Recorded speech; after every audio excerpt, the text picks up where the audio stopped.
Акыйкатчы 2022 жылга карата адамдын жана жарандын укуктары менен эркиндиктеринин сакталышы жөнүндөгү баяндамасын жасады.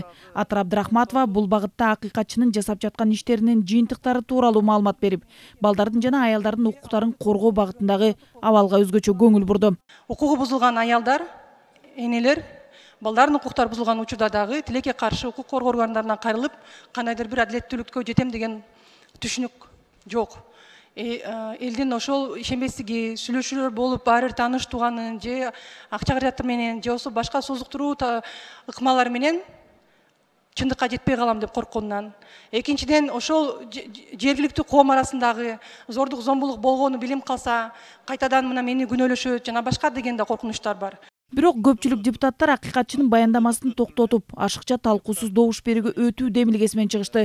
Эл өкүлдөрүнүн басымдуу бөлүгү акыйкатчынын жылдык баяндамасын канааттандырарлык эмес деп эсептей турганын билдирди. Акыйкатчынын мөөнөтүнөн мурда кызматтан алуу сунушун Ата журт Кыргызстан фракциясы киргизди. Натыйжада фракциянын бул демилгеси тиешелүү комитеттин кароосуна жөнөтүлдү.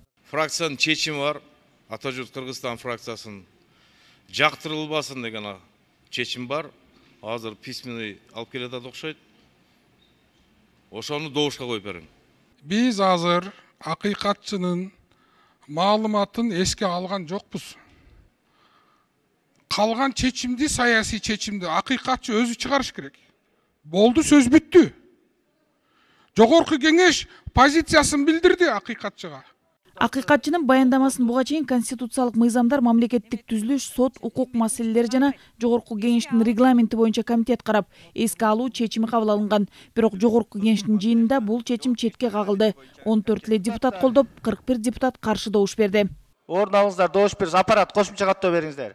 Ал арада акыйкатчы институтунун кызматкерлери өздөрү отурган кеңсенин алдына нааразычылыкка акцияга чыгышты. Чогулгандар мындай кадамга баруунун себебин бир катар жүйөлөрдү келтирген, ачык катка жазышкан.